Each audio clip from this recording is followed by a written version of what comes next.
Hello बच्चों, चलिए प्रश्न बढ़ते हैं। निम्नलिखित समुच्चयों को समुच्चय निर्माण रूप में व्यक्त कीजिए। समुच्चय दिया हुआ है हमें, इसके अवयव है 1, 4, 9, इस तरह से 100 तक हैं। तो देखो भाई, मुख्य अवधारणा, तो हमारा जो प्रश्न है वो समुच्चय से संबंधित है। इसके अंदर हमें प्रश्न के अंदर रोस्ट रूप दिया हुआ और समुच्चय निर्माण रूप है व्यक्त करना है। तो देखो भाई, सबसे पहले हमारा समुच्चय निर्माण रूप होता क्या है उसके बारे में हम बात करेंगे। तो समुच्चय में अवयवों का एक सर्वनिष्ठ गुणधर्म है, वो हमारा समुच्चय निर्माण रूप होता है, जो कि सिर्फ हमारे समुच्चय के अवयवों पे लागू होता है, बाहर के अवयवों पे लागू नहीं होता है। तो यहाँ से हमें जो प्रश्न में दिया गया है उस समुच्चय को हम ए से लिख लेते हैं। तो ए बराबर हमें है 1, 4, 9, इस तरह से 100 तक। तो यहाँ से हमें इसमें एक सर्वनिष्ठ गुणधर्म देखना है जो कि इन सभी अवयवों पे लागू हो रहा है।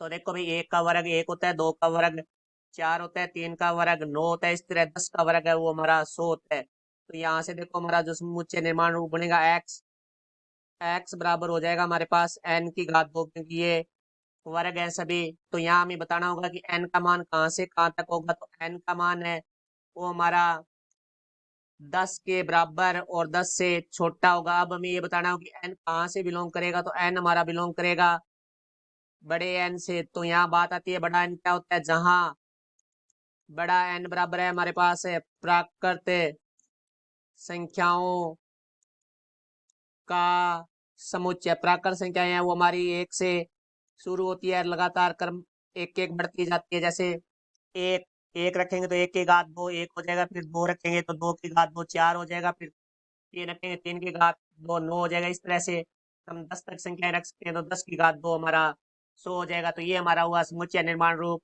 ये हमारे प्रश्न का उत्तर है। आशा करता हूँ समझाया होगा। धन्यवाद।